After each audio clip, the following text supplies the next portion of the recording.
تذكر دائما ان ربنا سبحانه وتعالى ما بيسيبش، ولو بيسيب كان سيب اللبن على الدم. وما ربك بظلام بالعبيد. سعادتك عايز تنجح وعايز تبقى احسن من اللي قدامك، هو بيعمل حاجات فانتشر والدنيا كلها شايفاه وانت عايز تحصله. قوم تعمل ايه؟ سعادتك صاحبه وحبيبه ومية مية ويمكن قرايب كمان، تملي تعمل له عراقيل، تملي عايز اللي هو بيعمله انت شغال عليه مش شغال على نفسك. طب ما تشتغل على نفسك وهتلاقي نفسك بتنجح. انك طول ما انت شغال عليه، هندي مثل بسيط قوي والكلام ده على دول كمان. يعني مثلا مصر عندها فنانين كتير، قوم تيجي دولة من الدول او كام دولة من الدول تقوم عاملة عقود احتكارية مع الفنانين بتوع المصريين عشان يقعدوهم في بيوتهم وهم يطلعوا فنانينهم.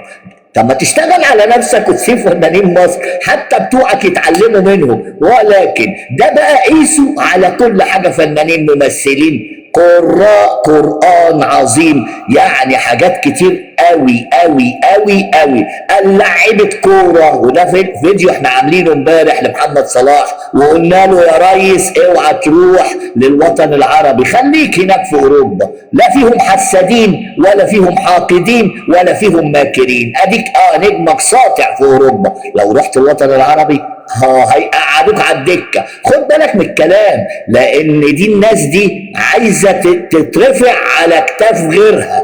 ما تشتغل على نفسك يا اخي، اشتغل على نفسك وخليك واثق من نفسك كده، واعرف انك قد المسؤوليه وقد الدنيا. انما لا، هو انت بتشتغل على تمويت الاخرين عشان تظهر انت، انما عمر مصر ما بتموت. يا رب تكون المعلومه وصلت والناس فهمتها. تحياتي لكل الناس ومساءكم جميل، وكلمتين ونص مع اشرفي.